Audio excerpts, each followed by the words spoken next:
guys, good morning. So let's try this new Ninja juicer mga day. Got from Christmas. So we are going to make a juice. This is the first one. This one.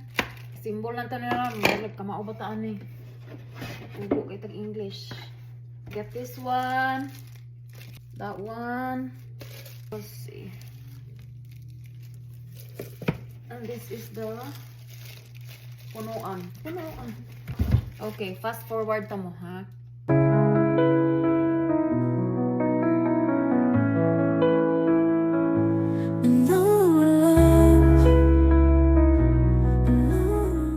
Day, gadugo ang akong utok. Maglagot si ko ginani mga installment bag instruction. Di ko kasabot, balikan na tamuon niya og mahuman. Finally na symbol na nako mga day.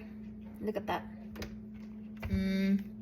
Maghimo taog celery juice. And since I don't like celery unless if it is cooked, let's find ways para dili ka siya pure na taste celery. I don't know, I just don't like the smell. I think I'm going to put orange, lemon para naalan siya flavor a little bit, and then I don't want like purong-puro na celery. So, mao ni atong himuon nga juice. Dili tanang celery, gamay ra kay try na to pag maandar pa nog di ba. Usa ka orange, usa ka lemon, nya butangan na to og ginger.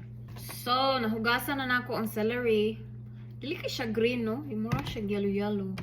Next na to ang palemon, atong dili no ko apilon ang panit. Kay pait. Nya, grabe ka acidic. Ang atong ulcer, iingatan ang atong ulcer. Hyper, unsa nang itawag ng atong sakit sa atong kutok-kutok. Makainom tag daghang acid, kanang acidic bitaw. So, monida, excited ko. And then the orange. Ito, ano ning, anong gamiton. Kaya ang akong pineapple, nalata day. Murag dauto na siguro to daan pagpalit na ako ba. Hindi maho man day, uy, bahong ambot lang, bahong antod. Akong luya mga day, ni gahi mo na siya kahoy. At least natay luya gamay na. Ginger, dili na to na panitan. Naman dire tip, for the best result, cut ingredients into 2 inches.